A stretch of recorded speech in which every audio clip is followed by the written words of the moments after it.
Delegate Scott Surovell entered the legislature in 2010. He represents the 44th District, which is the Mount Vernon area. Scott serves on the Counties, Cities, and Towns Committee, as well as Militia, Police, and Public Safety, and Science and Technology.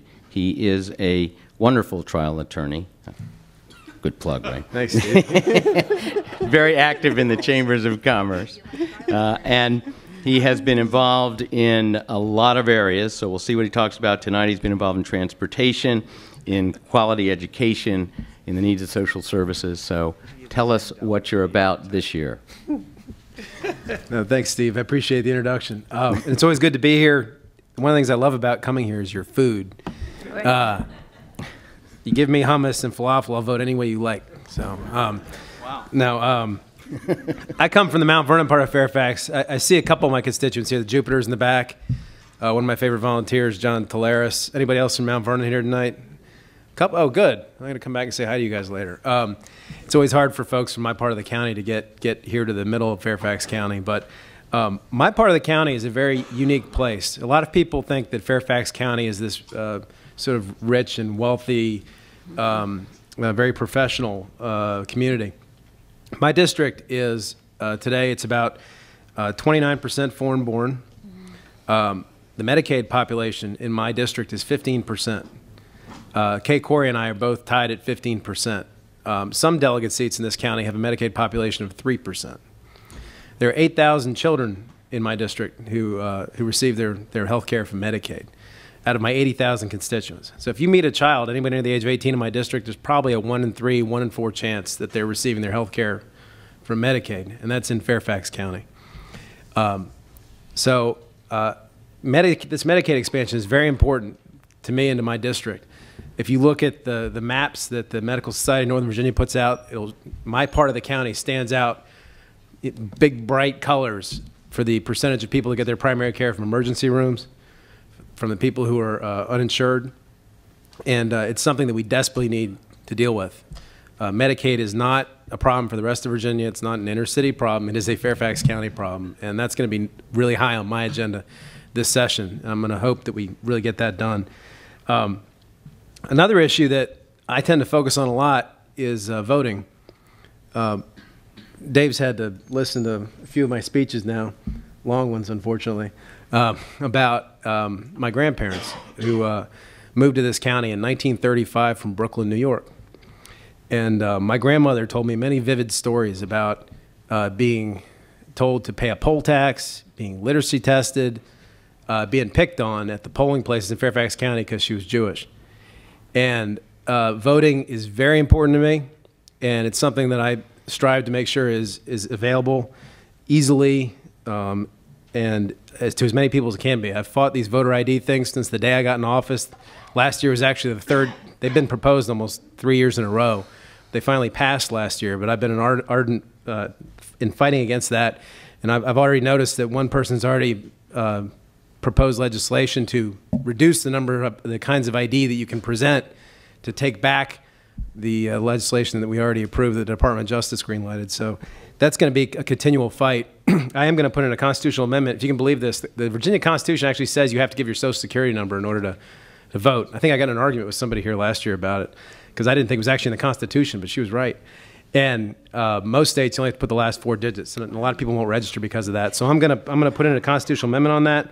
I'm going to continue to watch out for this legislation, I think, that picks on people that are new to this country because of the stories my grandparents told me. My district, as I said, it's 26% Hispanic, it's 22% black. I have a big Salvadoran, Bolivian, Mexican population, a big population from Ghana.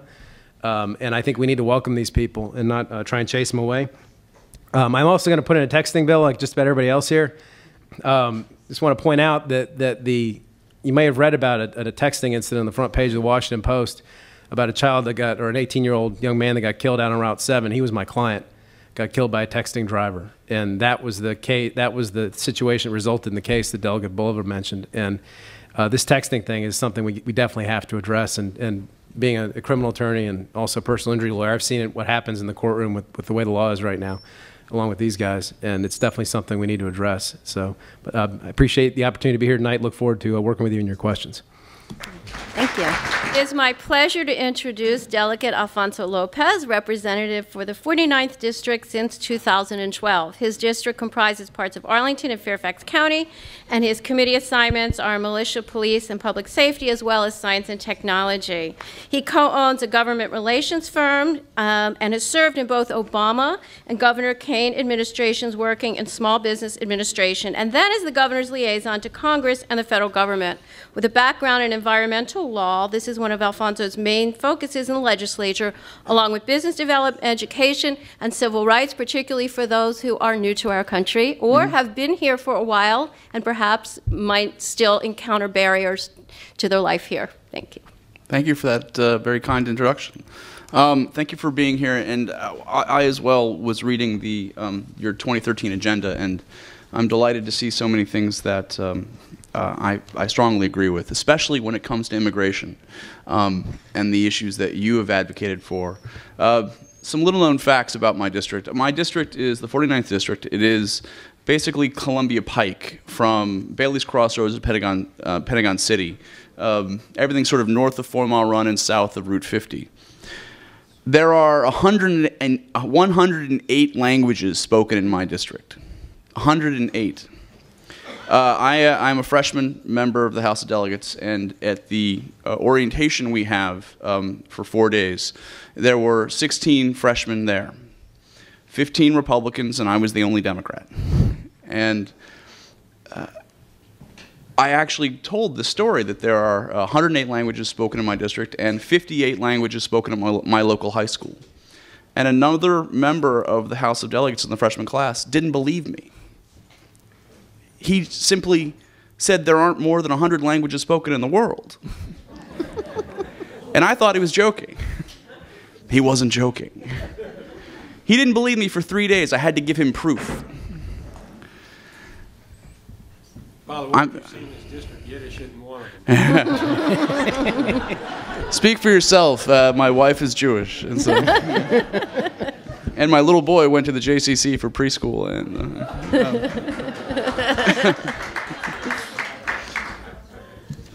suffice to say that my district is the rich tapestry of Virginia as it stands today and in the future. We're not Virginia as it was in years past. And that demographic shift is growing. Just in the Latino community, Latinos now make up 8% of the population in Virginia. 8%. And here's a little known fact that actually I think says a lot and that will surprise a few people. Between 2000 and 2010, Latino voter registration increased 76% in Virginia. 76%. Guess what the average age of a Latino citizen in Virginia is? 24. Any other guesses? 22. The answer is 15. 15 years old. Think about what that means in 8 years. The Latino population will have a significant impact on electoral politics in Virginia and will have a much greater role across the Commonwealth. I'm very proud of that. And I'm also very proud of what the JCC has advocated for regarding immigration policy. That's why this year, again, I'm going to put forward the Virginia Dream Act and as it relates to in-state tuition for children.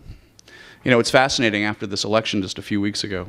All of a sudden now, Republicans are talking about we need comprehensive immigration reform as quickly as humanly possible at the federal level.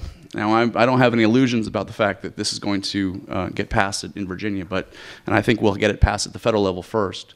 But that's something I'm going to always fight for. Some other bills I'm going to be working on, like everyone else, are no excuse absentee voting, which I offered last year, will offer again with some fixes. Small business size standards, bill of mine that got continued from last year. Several environmental bills regarding renewable energy standards and also renewable energy sales taxes. Also the stability of fuels as it relates to the State Corporation Commission, which I'm working with several folks in the Commerce and Labor Committee. I'm out of time, but I'm very happy to be here.